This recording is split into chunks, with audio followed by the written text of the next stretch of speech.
teacher, my name is Puthon Piyasanyasan. Culture attraction for tourists in Rao. Wat Pu is a Roman Hindu temple complex in Champasak province.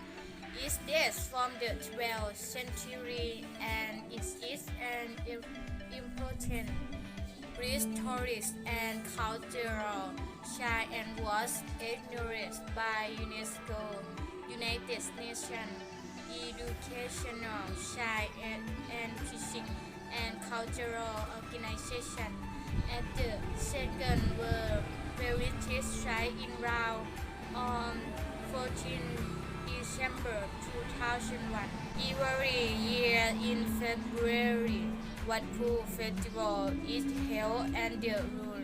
This is a 3-day festival which includes elephant racing, bullfighting, and performance of traditional Lao music and cat dancing. Thank you, teacher.